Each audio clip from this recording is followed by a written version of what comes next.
యోగేన అంతే తను త్యజాం. చివరిలో మహాయోగంలో శరీరాన్ని వదిలేసి పరమాత్మలో ఐక్యమైపోవాలి.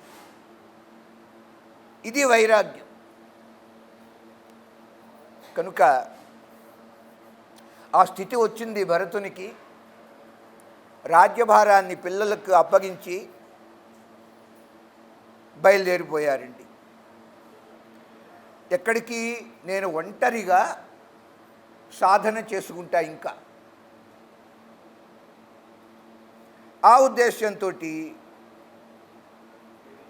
హరిక్షేత్రానికి వెళ్ళాడు. ఎక్కడ ఉన్నది ఈ హరిక్షేత్రం అంటే నేపాల్లో ఉంది. ఒకప్పుడు అది భారతదేశంలో అంతర్భాగం, అది విడిపోయింది.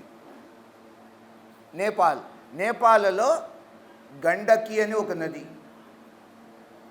గండకి నది దేనికి ప్రసిద్ధం అండి?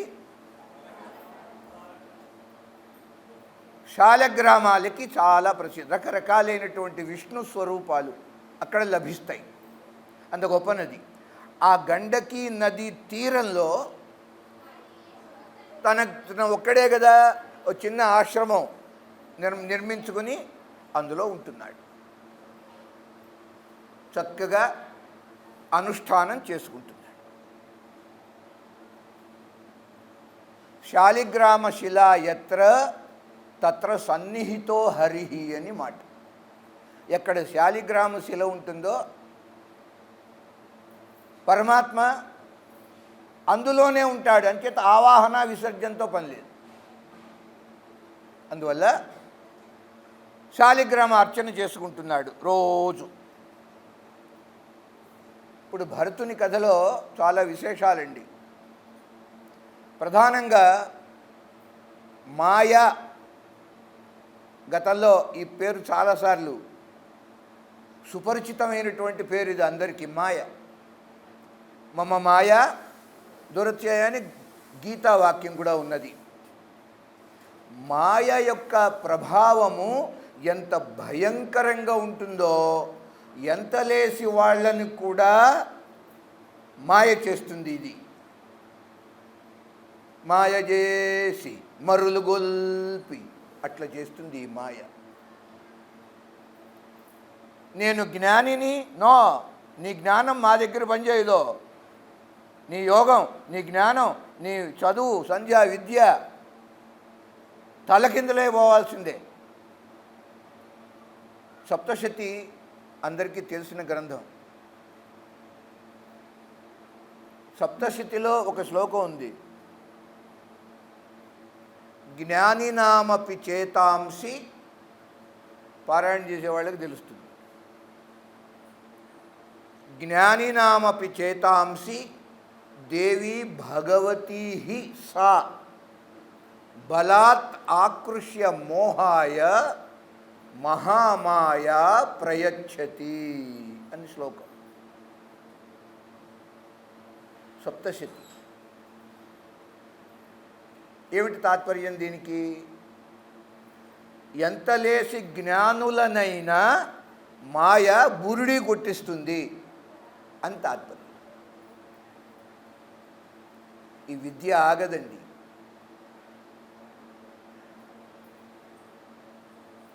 ఇలా చెప్పుకుంటున్నాం కదా, దీనికి ఉదాహరణ ఈ కథ, భరతుని యొక్క చరిత్ర. అక్కడ ఎంత ఆనందంగా ఏకాంత జీవితం. భరతుడు ఆ రాజ్య పరిపాలన అవేమీ లేవు ఇప్పుడు, బాధ్యతలు, చింత లేదు, వంత లేదు, నిశ్చింతగా ఉన్నాడు. రోజు చక్రనది అని పేరండి గండకి. ఆ తీరంలో లభించేటటువంటి రకరకాల పువ్వులు, చిగుళ్ళు, తులసీ దళాలతో, ఆ తీర్థ జలంతో, కమలాలతో, కందమూల ఫలాలతో రోజు శాలిగ్రామ అర్చన. తనొక్కడే, ఎవరు లేరు. ఇంత ప్రశాంతంగా జీవితం గడిచిపోతున్నది. ఇలా ఇలా ఉంటుంటే, ఓహో ఇంత గొప్పవాడివా నువ్వు, మాయ. తామపి క్రియమాణం భగవత్ సపర్యాం న సస్మార, వచనం ఇది. శ్రీ మహావిష్ణువుని శాలిగ్రామ రూపంలో అర్చన చేస్తుంటే తన్మయత్వం కలిగేది భరతునికి. అసలు తాను ఏం చేస్తున్నాడో కూడా తెలిసేది కాదటండి. అంత లీనత, మగ్నత, తల్లీనత, ఆ స్థితిని పొందాడు. ఒక రోజున రోజువారీ కార్యక్రమం, గండకిలో స్నానం. ఎన్నిసార్లు? 3 సార్లు. త్రిశ్రవణం అంటారు. ప్రాతకాలం, మాధ్యాహ్నికం, సాయం సమయం, 3 స్నానాలు.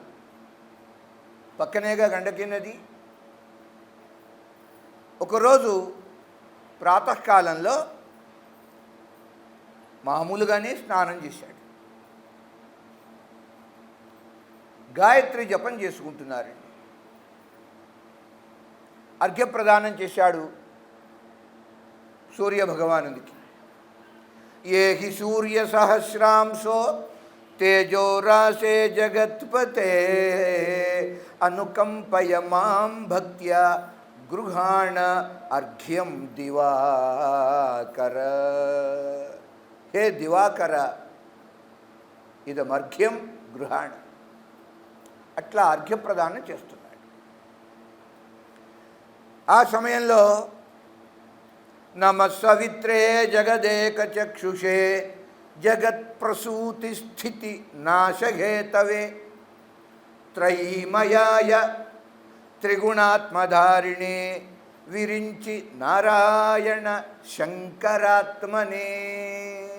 మార్తాండ మండల మధ్యవర్తి పరమాత్మ సూర్యనారాయణ అని అంటామండి. సూర్య గోళం వేరు, సూర్యమండలం గోళం వేరు. అది జడం.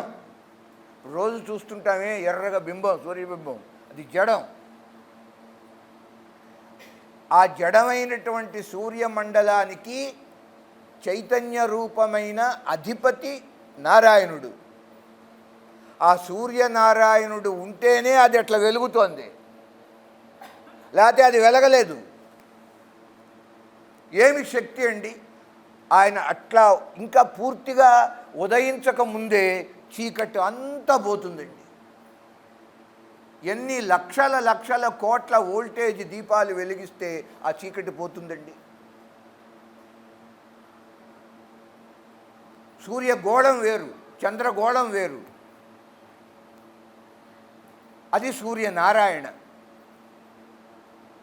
చక్కగా గాయత్రి మంత్రం జపం చేసుకుంటున్నాడు. ఆ సమయంలో ఒకానొక తల్లి లేడి, అది ఒక గర్భిణి, దాహంతో మంచినీరు తాగటానికి అక్కడికి వచ్చింది, ఆ నది దగ్గరికి.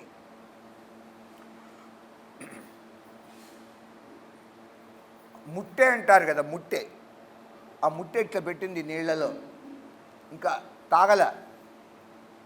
ఆ సమయంలో అరణ్య ప్రాంతం కదా, సింహము గర్జించింది. భయంకరమైన గర్జన. మంచినీళ్ళు తాగల. అసలే లేడీ అంటే ఎంత మృదువైన, ఎంత సుకుమారమైన, అహింస,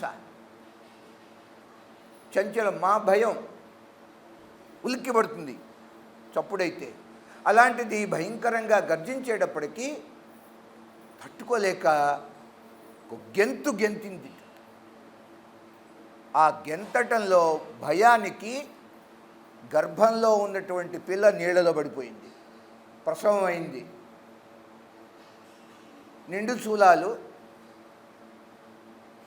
పిల్ల నీళ్లలో పడ్డది.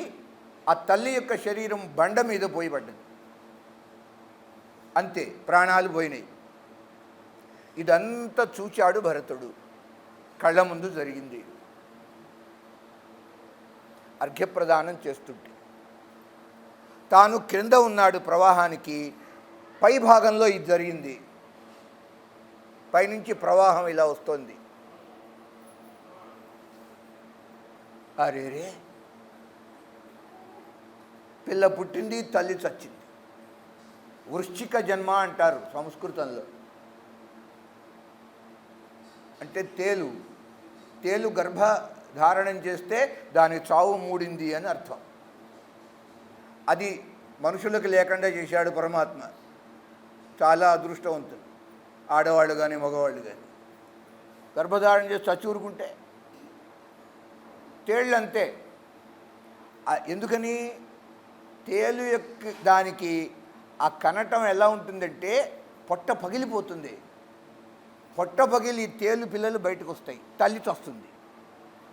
ఇది వృశ్చిక జన్మ అంటారు.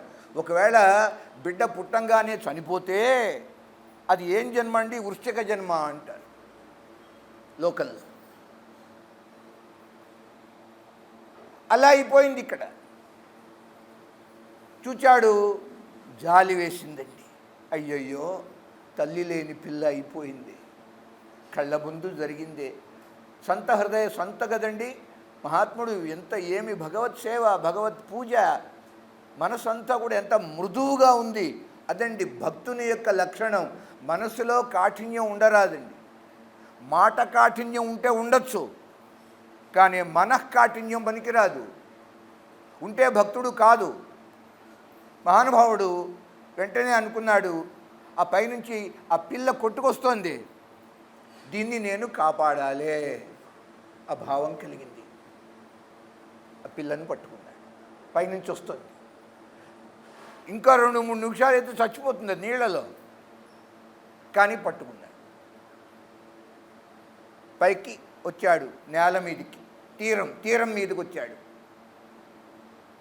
ఆ పిల్లని అక్కడ విడిచిపెట్టేస్తే అసలు కథ లేదు. ఇంకా దాన్ని వదిలేసి దాని ప్రారంధానికి తాను ఆశ్రమానికి వచ్చేస్తే బాగుండేది. కానీ ఏం చేశాడు? తన వెంట తెచ్చుకున్నాడు ఆ పిల్లని. లేడి పిల్ల. అట్లా పట్టుకుంది మాయ. ఎంత విద్యావంతుడండి! వేదశాస్త్రాలు ఏమైనా ఇప్పుడు ఆ విద్య ఏమైంది? ఎంతవరకు సమంజసము శాస్త్రీయం అంటే చచ్చిపోతుంది ఆ జంతువు, దాన్ని కాపాడటం వరకే నీ కర్తవ్యం, నీ ధర్మం. ఆ తర్వాత దాని ప్రారంధంతో అది పుట్టింది. ప్రతి ప్రాణికి ఒక ప్రారంధం ఉంటుంది, అది తెచ్చుకుంటాం వచ్చేటప్పుడు. ఆ ప్రారంధం ఎలా ఉంటే అలా జరుగుతుంది. నువ్వు నేను ఏం చేయలేం. ఆయా హైసో జాయగా రాజా రంకు ఫకీర్ అన్నారు. అంటే ప్రతి శిశువు కూడా లోకంలోకి మనమంతా అట్లా వచ్చిన వాళ్ళమే. ఎలా పుట్టామండి? ఇదిగో ఇట్లా. ఆడ మగ అయినప్పటికీ కూడా ఈ వేళ్ళు, ఆ బుల్లి వేళ్ళు ఉంటాయి, అవి ఇట్లా ఉంటాయండి. కొంతకాలం పడుతుంది అవి ఇట్లా రావటానికి. మనం ఏంటి ముద్దు కొద్దీ ఆ వేళ్ళు తీసి మళ్ళీ ముడుచుకుంటాయి, కుక్క తోకలాగా. చిన్నపిల్లలు ఏమిటి దీనికి శాస్త్రం అంటున్నది, ఒరే వీడు ఈ భూమి మీదకి వచ్చేటప్పుడు 2 పిటికిళ్ళు, ముష్టి అంటారు దీనికి, ముష్టి అని పేరు. ముష్టివారు కూడా ఉన్నారు మనలో కొంతమంది, వారికి ఇది ఆపాదించద్దు. 2 పిడికిళ్లతోటి ఈ జీవి వస్తూ ప్రారంధం తెచ్చుకున్నాడట. మనమంతా అట్లా తెచ్చుకున్న వాళ్ళమే 2 పిడికిళ్లతో. ఈ జన్మలో ఈ ప్రారంధాన్ని అనుభవించి క్షణం కూడా ఇంకా ఉండడు. ఇక్కడ ప్రారంధం తీరితే క్షణం ఉండడు, మృత్యు వచ్చేస్తుంది. ఈలోపు ఈ ప్రారంధం అంతా ఖర్చు అయిపోతుందిగా, చేతులు ఖాళీ అయిపోయి పోయేటప్పుడు చూడండి అయ్యా ఎంతో పట్టుకొచ్చుకున్నాను నేను, అదంతా అయిపోయింది, వెళ్తున్నా విత్ ఎంప్టీ హ్యాండ్స్, రిక్త హస్తాలతో వెళ్తున్నా, చూడండి మీరు. మీరు కూడా అంతే అని లెసన్. అంతే కదండి. అట్లా జడభరతుడు ఆ పేరు ఎందుకు వచ్చిందో కొంచెం కథ కొంచెం ముందుకు సాగిన తర్వాత తెలుస్తుంది. ఆ లేడి పిల్లని కాపాడటం వరకే ధర్మం. దాని ప్రారంభం ఉందని చెప్పుకున్నాగా. ఎట్లా ఉంటే అట్లా అవుతుంది. నువ్వేమో మానవుడివి, అదేమో జంతువు. దాంతో నీకు సంపర్కం ఏమిటి? రిలేషన్షిప్ నేను ఎందుకు పెంచుకున్నా? అలా కాకుండా మాయ భరతుణ్ణి ఆ జింక పిల్ల రూపంగా మాయ పట్టుకుంది. ఎట్లా ఆడిస్తుందో చూడండి. ఇంకా ఇంటికి తెచ్చుకున్నాడు. ఆ పిల్ల అంతా లోకమంతా ఆ లేడి పిల్లే అయిపోయిందండి. ఇంటికి వచ్చిన తర్వాత షాటీలు ఉంటాయిగా, అవి ఆ కావి రంగుతో షాటీలు ఉంటాయి, సన్యాసులు కట్టుకుంటారే. ఒక షాటీ పెద్ద పొడుగ్గా షాటీ తీసి ఉయ్యాల, గుడ్డ ఉయ్యాల వేశాడు. గుడ్డతో ఉయ్యాల ఆ వేసి ఈ పిల్లని పడుకోబెట్టాడు, లేడి పిల్లని. చూసారండి. ఎందుకంటే గతంలో తాను గృహస్థుగా ఉన్నప్పుడు పిల్లలని కన్ని చిన్నపిల్లల్ని ఉయ్యాల్లో ఊపినటువంటి అనుభవం ఉన్నది కదా. ఆ సంస్కారం దాని ప్రకారంగా ఆ పిల్లని లోపల పెట్టి జో అచ్యుతానంద జో జో ముకుంద లాలి పరమానంద రామ గోవింద జో జో.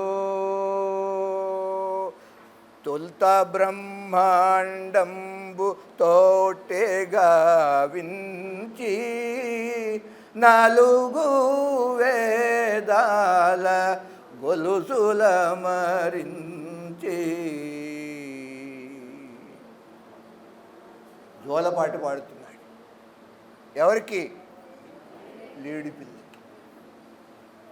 అది మాయ. అరేరే నేను ఇట్లా దిగజారిపోయా, పతితుణ్ణయ్యా. అనుష్ఠానం ఏమైంది?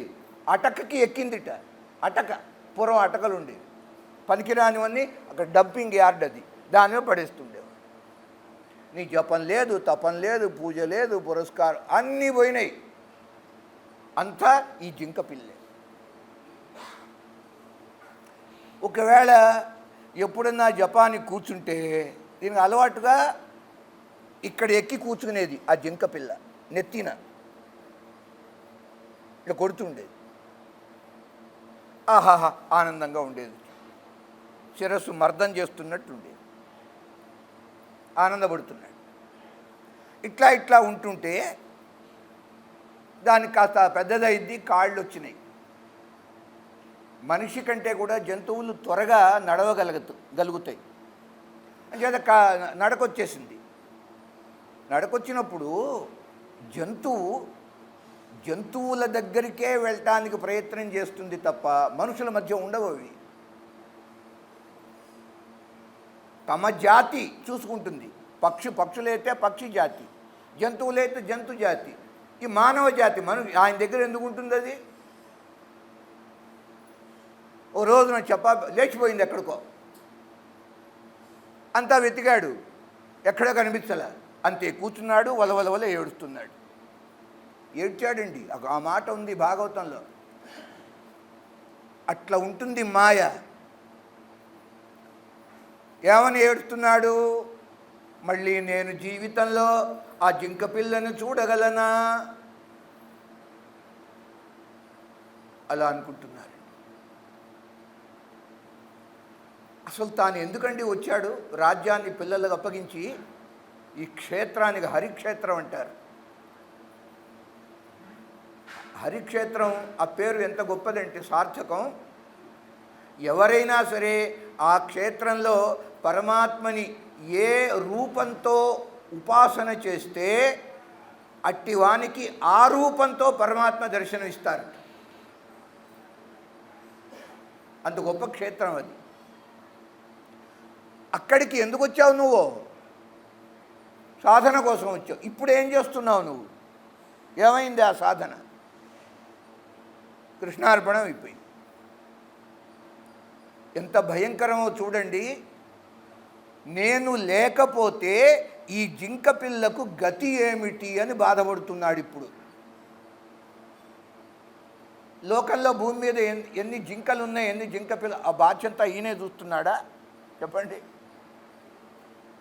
శాస్త్రంలో ఒక మాట ఉన్నది, ఒక చెట్టుకి వేల వేల ఆకులు ఉంటాయి. ఒక ఆకు ఇలా అనుకుంటుందిట, మిగతా ఆకులని నేనే కదా పోషిస్తున్నాను అనుకుంటుంది. ఒక ఆకు, నేను లేకపోతే దీని గతి ఏమిటి? అలా బాధపడుతున్నాడు. అంతేగాని తెలుసుకోలేకపోతున్నాడు. తన యొక్క మాయలో పడ్డాడు. జింకపిల్ల ఆ మమ పాశం అంటారు దాన్ని, పాశం. అమ్మవారు కొంచెం భగవత్ చింతన ఉంటే ఎప్పటికైనా సరే ఏదో ఒక జన్మలో పశుపాశ విమోచని అమ్మవారికి నామం ఉంది లలితలో. ఆ పశుపాశాల నుంచి తప్పిస్తుంది. ఈ జన్మలో కాకపోతే ఏదో ఒక బహునాం జన్మనామంతే జ్ఞానవాన్ మాం ప్రపద్యతే, ఏదో ఒక జన్మలో. అలా తెలుసుకోలేకపోయాడు. అద్వేష్ట సర్వభూతానాం మైత్రః కరుణ ఏవచ నిర్మమః నిరహంకారః సమదుఃఖ సుఖః క్షమీ.